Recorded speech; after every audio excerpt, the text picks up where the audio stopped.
Answer any questions for you? We'll open up front row, right, Bill. Urban, Eric Smith's finally healthy. He had some big plays last week. What have you seen from him this year? Describe his development. Well, number one is health, and then number two is maturity. He's taking care of his body, his life, his academics. So I just see a mature, a typical young guy that maybe wasn't quite as mature when he first got here, and he's really grown up. It seems like the safeties are going to rotate. Is that the way? Is that the game plan for now? Yeah, I'll let you handle. I don't want to speak out of line, so I don't micromanage that spot. I know they're both, Jordan Fuller and him are both rotating. Front row, middle, Dave. I just want to get a quick update on some of the injured guys: Chris Worley, Dante Booker, Matt Burrell. How are those guys doing? Okay, Chris Worley is questionable. Who's the other one? Booker, Dante Booker. And he's got a sprained foot. Dante Booker, full go. Full go. And then Matt Burrell. Questionable. He also has a foot, right? Yeah, he's got a foot. Yeah. But they're not structural issues, so they should be back soon. Far left, Mitch. Urban, you have a 40-point underdog.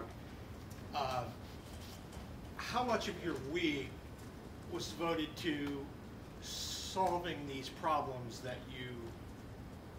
these fundamental problems that you have with your own team, and how much was game planning?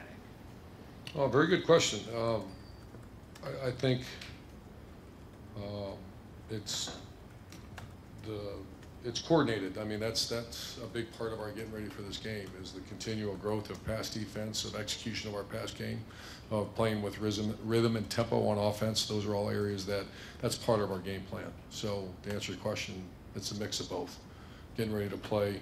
They're primarily a four-down defense. We haven't seen that in a couple weeks, and getting ready for that because it's a new defense, and then also just working our weaknesses. And so to answer your question, both. Third row left, James.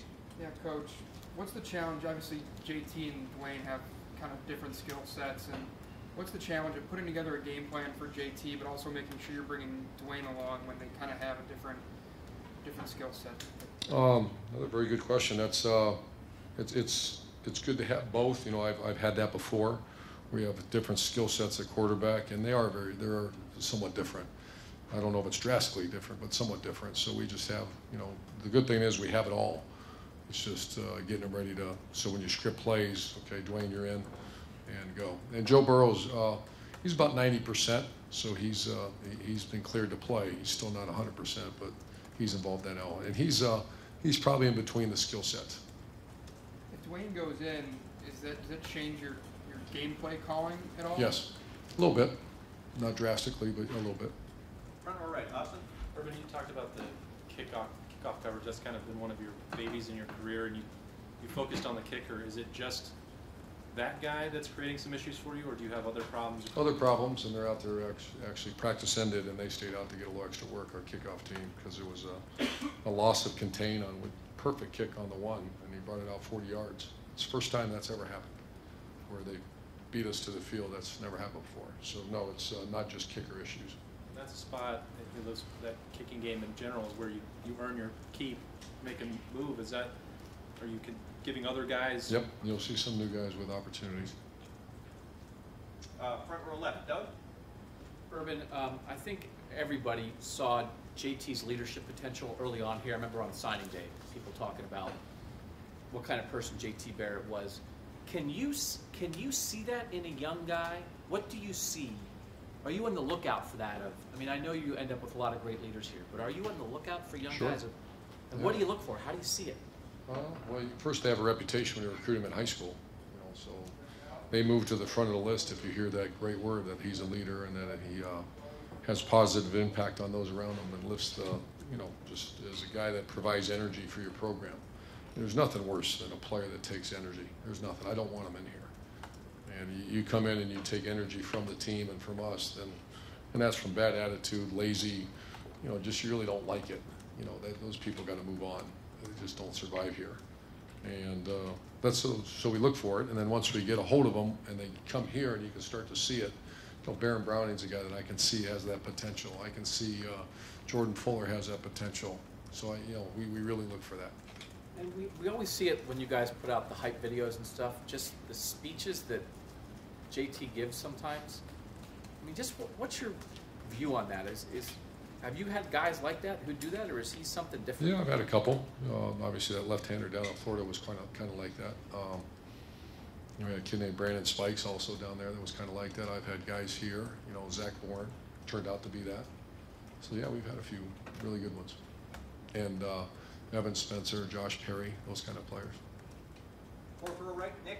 Urban, in your career, you've always been very particular about special teams.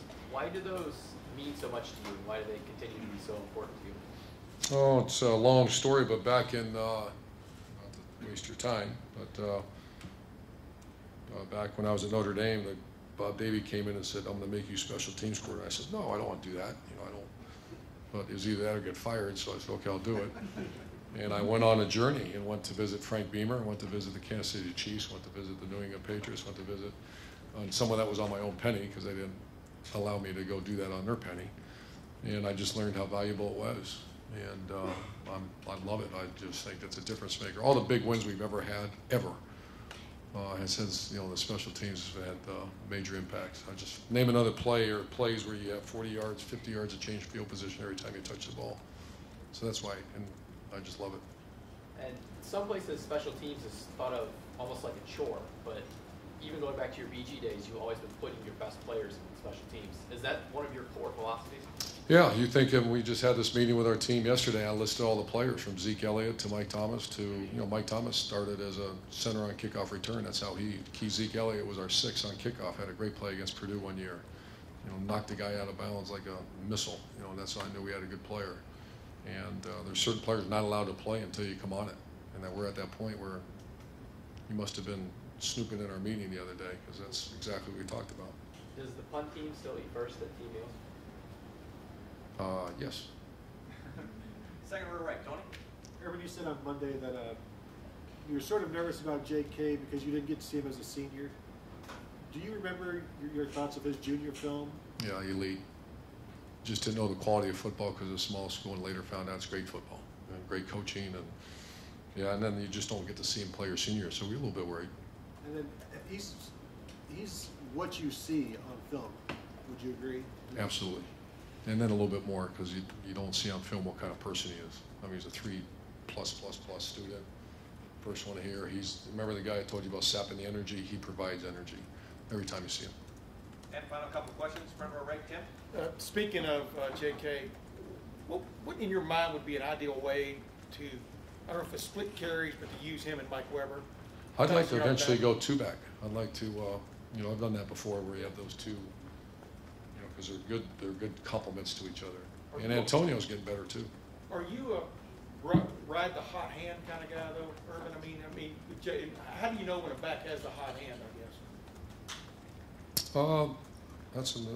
I don't know. I think during the course of the game, I don't know how many times we've had that quality of players sit standing next to each other. If they're both 100 miles an hour, if they're both refreshed, ready to go, that's I don't know if I've ever had that like that. And one other quick thing, UNLV, y'all are playing them this week. What stands out about them defensively? Defensively, they're struggling a little bit. They're big guys inside are what stands out. Offensively is the biggest concern right now. They're really good. They're 5th or 6th in the country in offense. But defense, they have 2 guys that have potential to be NFL guys inside, big 310-pound guys that you just have to control the line of scrimmage. And final question, second row right, Dan. How quickly did J.K. relieve you of those worries about how he'd be after his senior? Pretty quick. Even off-season, you got here in January. In off-season conditioning, you start seeing it, and then spring ball was, we all looked at each other and said, oh, we got one here. You said you've never had 2 guys quite like that right next to each other. Have you had to think differently or get creative with how to make the most out of both of them? Not yet, because Mike hasn't been released to go play like he needs to go play. And so as soon as that happens, we've already been having a conversation about it. You started thinking in that Oh, way. yeah, like those checkers. Yep. Coach, Thank you you. very much.